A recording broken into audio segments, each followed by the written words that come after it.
ઘણા એમ કહે છે કે માંસ ખાવાથી તાકાત આવે, કોઈ કે ઈંડા ખાવાથી તાકાત આવે, કોઈ કે મચ્છી ખાવાથી તાકાત આવે. આપ જુઓ શેમાં તાકાત પડી છે.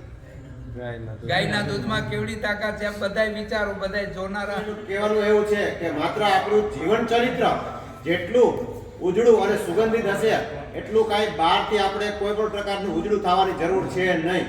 અને આ અત્યાર સુધીમાં અખંડ બ્રહ્મચારી છે. 7 પ્રકારના આના ઉપર વૈજ્ઞાનિક પરીક્ષણ થઈ ગયેલા છે. અને દૂધ ગવ્ય દૂધ, ગાયના દૂધની ખીર, બનેલી ખીર, ફળ ફ્રૂટ એ જ ખાય છે. અત્યાર સુધીમાં અન્નનો દાણો નથી ખાધેલો. અને જે અત્યારે બોડી મસાજ બનાવવાના પાવડરના જે આવે છે પેકિંગ, એની કરોડો રૂપિયાની ઓફર. 15 વર્ષ ત્યાં ઘેરે નથી કે એના ગુરુના આશ્રમમાં જ રહે છે અને ગાયોની સેવા કરે છે. ગાયના દૂધ સિવાય બીજી કોઈ વસ્તુ, અનાજનો દાણો એને મોઢામાં નથી નાખ્યો.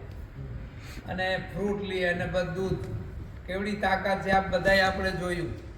એટલા દંડ પીલા, એટલા દંડ એવા. અયોધ્યામાં ગયા ત્યારે કયા ગામથી ગયા? અરવલ્લીથી ગયા.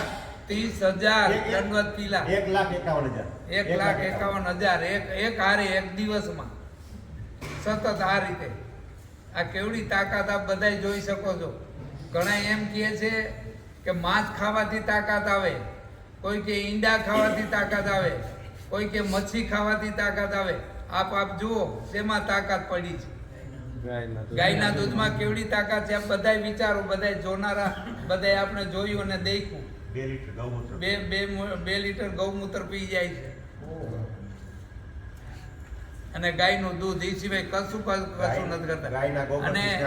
અને ગાયના ગોબર છાણથી અને ગૌમૂત્રથી સ્નાન કરે છે. બાકી કોઈ સાબુ કે શેમ્પુ કોઈ લગાવતા નથી. અને આખા દેશમાં વિતરણ કરીને ગૌ માતા માટે બધે ગામે ગામ જઈને બતાવે છે કે ગાયના દૂધમાં કેવી તાકાત છે. એ બતાવવા માટે બધે ગામે ગામ ફરે છે. અને બધા યુવાનોને જાગૃત કરે છે કે યુવાની આવો, આપ પણ કંઈક બનો, ગાયનું દૂધ પીઓ, બીજું ખાવાનું છોડો. હોટલ રોજના બધા જે ખાણા પીણા છે બધા ઓછા કરો. એમાંય ફાકી, તમાકુ ને બીડીયું ને એ બધું માવા એ બધું બંધ કરો. એને કોઈ વ્યસન નથી કોઈ જાતનું. હા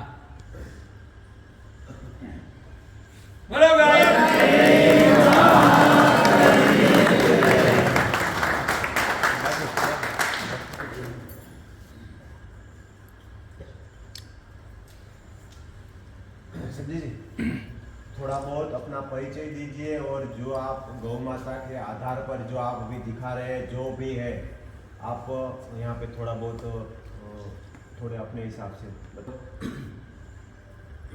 सबसे पहले महान तेजस्वी तपस्वी चरित्रवान आपके भगवान स्वरूप आपके सामने बैठे हैं गुरु जी, और कहते हैं गुरु ब्रह्मा गुरु ही विष्णु।